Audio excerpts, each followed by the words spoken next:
നമസ്കാരം. പശ്ചിമ ബംഗാളിന്റെ രാഷ്ട്രീയ ഭൂപടത്തിൽ പുതിയ ചരിത്രം കുറിച്ചുകൊണ്ട് ബി.ജെ.പി. നേതാവ് സുവേന്ദു അധികാരി മുഖ്യമന്ത്രിയായി സത്യപ്രതിജ്ഞ ചെയ്ത് അധികാരമേറ്റു. കൊൽക്കത്തയിലെ ചരിത്രപ്രസിദ്ധമായ ബ്രിഗേഡ് പരേഡ് ഗ്രൗണ്ടിൽ ശനിയാഴ്ച രാവിലെ 11-ന് നടന്ന പ്രൗഢഗംഭീരമായ ചടങ്ങിൽ ഗവർണർ R.N. രവി സത്യവാചകം ചൊല്ലിക്കൊടുത്തു.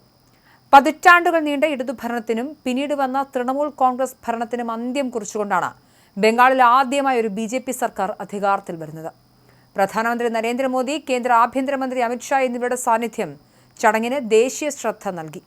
ഉത്തർപ്രദേശ് മുഖ്യമന്ത്രി യോഗി ആദിത്യനാഥ്, ആന്ധ്രാപ്രദേശ് മുഖ്യമന്ത്രി N. ചന്ദ്രബാബു നായിഡു തുടങ്ങി പ്രമുഖ നേതാക്കളുടെ വലിയ നിര തന്നെ ചടങ്ങിന് സാക്ഷ്യം വഹിക്കാനെത്തിയിരുന്നു. നിരവധി കേന്ദ്രമന്ത്രിമാരും ബി.ജെ.പി. ഭരിക്കുന്ന വിവിധ സംസ്ഥാനങ്ങളിലെ മുഖ്യമന്ത്രിമാരും പങ്കെടുത്ത ചടങ്ങ് പാർട്ടിക്ക് ബംഗാളിലുണ്ടായ കരുത്തുറ്റ വളർച്ചയുടെ വിളംബരമായി മാറി. എതിർചേരിയിലെ രാഷ്ട്രീയ തന്ത്രങ്ങൾ കൃത്യമായി പഠിച്ചാണ് 56-കാരനായ സുവേന്ദു അധികാരി ഈ പദവിയിലേക്ക് എത്തിയത്. മുൻ കേന്ദ്രമന്ത്രിയും പ്രമുഖ നേതാവുമായ ശിശിർ അധികാരിയുടെ മകനായി 1970-ൽ ജനിച്ച സുവേന്ദു പിതാവിന്റെ രാഷ്ട്രീയ പാരമ്പര്യം പിന്തുടർന്നാണ് വളർന്നത്. 90-കളുടെ മധ്യത്തിൽ കോൺഗ്രസിലൂടെ രാഷ്ട്രീയ പ്രവർത്തനം ആരംഭിച്ച അദ്ദേഹം 1995-ൽ കാന്തി നഗരസഭാംഗമായി തെരഞ്ഞെടുക്കപ്പെട്ടു. തുടർന്ന് തൃണമൂൽ കോൺഗ്രസിൽ ചേർന്ന സുവേന്ദു മമതാ ബാനർജിയുടെ വിശ്വസ്തനായി മാറുകയും നന്ദിഗ്രാം ഭൂമി ഏറ്റെടുക്കൽ സമരത്തിന്റെ പ്രധാന സൂത്രധാരനാവുകയും ചെയ്തു. പിന്നീട് MP-യായും സംസ്ഥാന മന്ത്രിയായും പ്രവർത്തിച്ച അദ്ദേഹം 2020-ൽ മമതാ ബാനർജിയുമായി ഉടലെടുത്ത രാഷ്ട്രീയ ഭിന്നതയെ തുടർന്ന് ബി.ജെ.പിയിൽ ചേരുകയായിരുന്നു. 2021-ൽ നന്ദിഗ്രാമിൽ മമതയെ പരാജയപ്പെടുത്തി കരുത്തു തെളിയിച്ച സുവേന്ദു ഇത്തവണ തൃണമൂലിന്റെ ഉരുക്കുകോട്ടയായ ഭവാനിപൂരിൽ മമതയെ വീഴ്ത്തിക്കൊണ്ടാണ് മുഖ്യമന്ത്രി കസേരയിലേക്ക് നടന്നുകയറിയത്.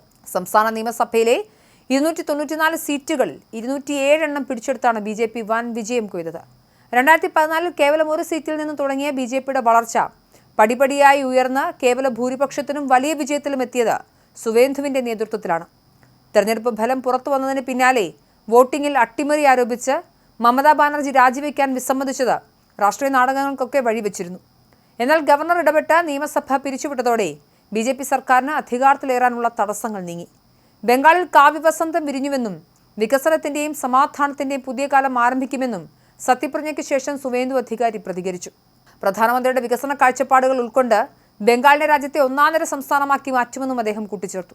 ആയിരക്കണക്കിന് പ്രവർത്തകരുടെ ആവേശ പ്രകടനങ്ങൾക്കിടയിൽ നടന്ന ഈ അധികാര ആരോഹണം ബംഗാൾ രാഷ്ട്രീയത്തിൽ വലിയൊരു പരിവർത്തനത്തിന് തുടക്കമായാണ് വിലയിരുത്തപ്പെടുന്നത്.